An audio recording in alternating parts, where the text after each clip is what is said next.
Hello students, welcome my YouTube channel. बेटा कैसे हैं आप? मैं आशा करती हूँ कि आप सब अच्छे होंगे। बेटा आज हम इस वीडियो में वाच्य से संबंधित महत्वपूर्ण प्रश्न पढ़ने जा रहे हैं जो कि बोर्ड परीक्षा के लिए अत्यधिक महत्वपूर्ण है। वाच्य से संबंधित बोर्ड परीक्षा में 1 से 2 प्रश्न आते हैं जो कि 1 और 2 नंबर के होते हैं। अगर ये गलत हो गए तो बेटा आपके मार्क्स कट जाते हैं। तो हमने आपको वाच्य से संबंधित डिटेलिंग वीडियो भी पढ़ाया है और ये आपका प्रैक्टिस वीडियो है। तो चलिए बेटा वीडियो प्रारंभ करते हैं। प्रश्न संख्या 1, क्रिया के जिस रूप में वाक्य में कर्ता कर्म या भाव की प्रधानता का पता चलता है उसे कहते हैं। तो बेटा क्रिया के जिस रूप से हमें वाक्य में कर्ता कर्म और भाव की प्रधानता का पता चलता है उसे हम क्या कहते हैं? 4 विकल्प दिए हुए हैं। ए वाक्य, बी वाच्य, सी पद और डी पदबंध। तो बेटा क्रिया के जिस रूप से हमें वाक्य में कर्ता कर्म और भाव की प्रधानता का पता चलता है उसे हम कहते हैं बेटा वाच्य। ठीक है, बी विकल्प आपका बिल्कुल सही है। प्रश्न संख्या 2, वाच्य के भेद होते हैं। तो बेटा वाच्य के कितने भेद होते हैं? 4 विकल्प हैं। ए 2, बी 4, सी 3 और डी 5। तो बेटा वाच्य के 3 भेद होते हैं। कौन कौन सी? एक होता है कर्तृवाच्य, दूसरा होता है बेटा कर्मवाच्य और तीसरा होता है बेटा भाववाच्य। ठीक है, कर्तृवाच्य, कर्मवाच्य और भाववाच्य। चलिए प्रश्न संख्या 3, वाच्य का भेद नहीं है। 4 विकल्प है बेटा, इनमें से एक वाच्य का भेद नहीं है। ए कर्तृवाच्य, बी कर्मवाच्य, सी भाववाच्य और डी क्रियावाच्य। तो बेटा वाच्य का कौन सा भेद नहीं है? क्रियावाच्य। डी विकल्प आपका बिल्कुल सही है प्रश्न के हिसाब से। प्रश्न संख्या 4, कर्तृवाच्य में प्रधानता होती है। 4 विकल्प है। ए कर्ता की, बी कर्म की, सी क्रिया की और डी भाव की। तो बेटा कर्तृवाच्य में प्रधानता किसकी होती है? कर्ता की। देखिए कर्तृवाच्य में कर्ता की प्रधानता होती है। ए विकल्प बिल्कुल सही है। प्रश्न संख्या 5, क्रिया का लिंग वचन पुरुष कर्म के अनुसार होने पर वाच्य होता है। तो क्रिया का बेटा लिंग वचन पुरुष और कर्म के अनुसार होने पर कौन सा वाच्य होते हैं? 4 विकल्प है। नंबर 1 कर्तृवाच्य, नंबर 2 भाववाच्य, नंबर 3 कर्मवाच्य और नंबर 4 पूर्णवाच्य। तो बेटा क्रिया का लिंग वचन पुरुष किसके अनुसार होने पर? कर्म के अनुसार होने पर कौन सा होता है बेटा? कर्मवाच्य।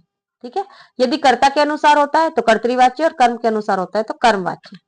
प्रश्न संख्या 6, जब वाक्य में भाव की प्रधानता होती है तब वाच्य होता है। जब किसी वाक्य में भाव की प्रधानता हो तो वह कौन सा वाच्य होता है? 4 विकल्प है बेटा। ए कर्मवाच्य, बी भाववाच्य, सी कर्तृवाच्य और डी इनमें से कोई नहीं। तो बेटा जब वाक्य में भाव की प्रधानता होती है तो वह कौन सा होता है? भाववाच्य। ठीक है, बी विकल्प आपका बिल्कुल सही है। प्रश्न संख्या 7, वाच्य के विषय में कौन सी बात सही नहीं है? 4 विकल्प दिए हैं बेटा। ए कर्तृवाच्य में अकर्मक सकर्मक दोनों क्रियाओं का प्रयोग होता है। हाँ जी होता है। बी कर्मवाच्य में क्रिया सदैव सकर्मक होती है। हाँ जी। सी भाववाच्य की क्रिया अकर्मक अन्य पुरुष पुल्लिंग एक वचन होती है। हाँ जी। डी वाच्य कभी परिवर्तित नहीं होता। बेटा ये गलत है। ठीक है, वाच्य परिवर्तित हो सकता है। कर्तृवाच्य कर्मवाच्य में परिवर्तित होता है, कर्मवाच्य भाववाच्य में परिवर्तित होता है, तो वाच्य परिवर्तित होते हैं। तो प्रश्न के हिसाब से डी विकल्प आपका बिल्कुल सही है। प्रश्न संख्या 8, कर्मवाच्य का प्रयोग नहीं होता है। 4 विकल्प है। ए जहां कर्ता अज्ञात होता है, बी जहां उद्देश्य कर्ता को प्रकट न करने का होता है, सी जहां इच्छा सहमति अनुमति प्राप्त की जाती है और डी जहां आसक्तता या असमर्थता बताई जाती है। तो बेटा कर्मवाच्य का प्रयोग कहां नहीं होता है? ये पूछ रहा है कर्मवाच्य का प्रयोग कहां नहीं होता है। तो जहां पे इच्छा सहमति अनुमति प्राप्त की जाती है वहां पर कर्मवाच्य का प्रयोग नहीं होता है। सी विकल्प आपका बिल्कुल सही है। प्रश्न संख्या 9, कर्म की प्रधानता होती है। 4 विकल्प है। ए कर्मवाच्य में, बी भाववाच्य में, सी कर्तृवाच्य में और डी इनमें से कोई नहीं। तो बेटा कर्म की प्रधानता होती है कर्मवाच्य में। ए विकल्प आपका बिल्कुल सही है। प्रश्न संख्या 10, वाच्य का संबंध होता है। ठीक है, ए कर्म से, बी क्रिया के रूप से, सी कर्ता के रूप से और डी काल के रूप से। तो बेटा वाच्य का संबंध होता है क्रिया के रूप से। बी विकल्प आपका बिल्कुल सही है। प्रश्न संख्या 11, अकर्मक सकर्मक दोनों प्रकार की क्रियाओं का प्रयोग होता है। 4 विकल्प है बेटा। ए कर्मवाच्य में, बी कर्तृवाच्य में, सी भाववाच्य में और डी सभी वाच्यों में। तो बेटा अकर्मक और सकर्मक दोनों प्रकार की क्रियाओं का जो प्रयोग किया जाता है वो किया जाता है बेटा कर्तृवाच्य में। किसमें? कर्तृवाच्य में। बी विकल्प आपका बिल्कुल सही है। प्रश्न संख्या 12, वाच्य के द्वारा पता चलता है। क्या चलता है? 4 विकल्प है बेटा। ए कर्ता की प्रधानता हाँ, बी कर्म की प्रधानता हाँ, सी भाव की प्रधानता बिल्कुल सही और डी कर्ता कर्म और भाव की प्रधानता। तो बेटा वाच्य के द्वारा क्या पता चलता है? कर्ता की प्रधानता, कर्म की प्रधानता और भाव की प्रधानता। डी विकल्प आपका बिल्कुल सही है। प्रश्न संख्या 13, भाववाच्य में क्रिया होती है, ए द्विकर्मक, बी सकर्मक, सी प्रेरणार्थक और डी अकर्मक, अन्य पुरुष, पुल्लिंग, एक वचन। तो हाँ बेटा, भाववाच्य में क्रिया हमेशा अकर्मक होती है, अन्य पुरुष होता है, पुल्लिंग होता है और एक वचन होता है। प्रश्न संख्या 14, कर्मवाच्य के विषय में सही नहीं है। चलिए देखते हैं क्या नहीं है। ए वाक्य में कर्म की प्रधानता होती है, ठीक है। बी क्रिया का लिंग वचन पुरुष कर्म के अनुसार होता है, ठीक है। सी क्रिया सदैव सकर्मक होती है और डी कर्ता सदैव प्रथम विभक्ति का होता है। तो कर्म के विषय में सही क्या नहीं है? इसमें सही नहीं है। देखिए बेटा, वाक्य में कर्म की प्रधानता होती है, कर्म वाच्य में कर्म की प्रधानता होती है। क्रिया लिंग वचन पुरुष कर्म के अनुसार होता है, ये भी होता है और क्रिया सदैव सकर्मक ही होती है इसमें कर्म वाच्य में। तो बेटा क्या बचा कि कर्ता सदैव प्रथमा विभक्ति का होता है, ये गलत है। आपका डी विकल्प प्रश्न के हिसाब से बिल्कुल सही है। प्रश्न संख्या 15, क्रिया का प्रयोग नहीं होता किसमें? नंबर 1 कर्तरी प्रयोग, कर्मणि प्रयोग, सी भावे प्रयोग और डी सर्वनामिम प्रयोग। तो बेटा क्रिया का प्रयोग जिसमें नहीं होता है वो क्या है? सर्वनामिनी प्रयोग। डी विकल्प आपका बिल्कुल सही है। प्रश्न संख्या 16, कर्तृवाच्य परिवर्तित हो सकता है किसमें? केवल कर्मवाच्य में, बी केवल भाववाच्य में, सी कर्म और भाववाच्य दोनों में और डी परिवर्तित नहीं हो सकता। तो बेटा कर्तृवाच्य परिवर्तित हो सकता है, सी कर्मवाच्य और भाववाच्य दोनों में परिवर्तित हो सकता है। प्रश्न संख्या 17, भाववाच्य के विषय में सही नहीं है। एक भाव की प्रधानता होती है, सही है। क्रिया सदैव अकर्मक होती है, हाँ जी।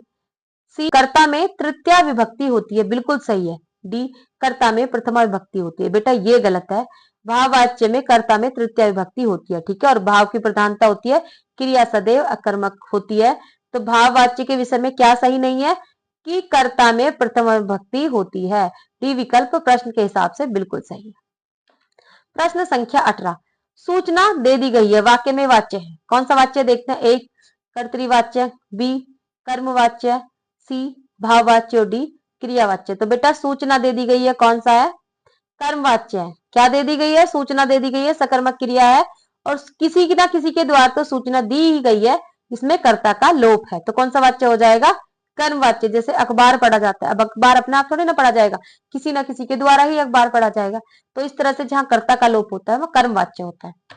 प्रश्न संख्या 19, कर्तृवाच्य का वाक्य है, 4 विकल्प है। ए सुशीला ने योग्यता प्राप्त की, बी सुशीला द्वारा योग्यता प्राप्त की गई, सी मोहन द्वारा फूल तोड़े गए और डी मुझसे अब चला नहीं जाता। ये क्या करें? कर्तृवाच्य का वाक्य है, ठीक है। एक सुशीला ने योग्यता प्राप्त की, तो कौन सा बेटा? सुशीला ने योग्यता प्राप्त की। कर्तरी कर्ता, कर्ता के साथ ने का प्रयोग हो जाता है, ठीक है। अगर द्वारा का प्रयोग हो रहा है तो ये कौन सा भी हो सकता है? ये हो सकता है कर्मवाच्य। और अब नहीं चला जाता, असमर्थता प्रकट हो रही है, भाववाच्य। तो कौन सा हो जाएगा? कर्तृवाच्य कौन सा हो जाएगा? सुशीला ने योग्यता प्राप्त की। तो 19वें का बेटा आपका ए विकल्प बिल्कुल सही है, ठीक है। ए बिल्कुल सही। प्रश्न संख्या 20, मैंने यह पुस्तक लिखी है, वाक्य का कर्मवाच्य में परिवर्तन है। 4 विकल्प है बेटा। ए मेरे द्वारा यह पुस्तक लिखी गई है, मैंने यह पुस्तक लिखी है को आपको कर्मवाच्य में परिवर्तित करना है, ध्यान रखना बेटा।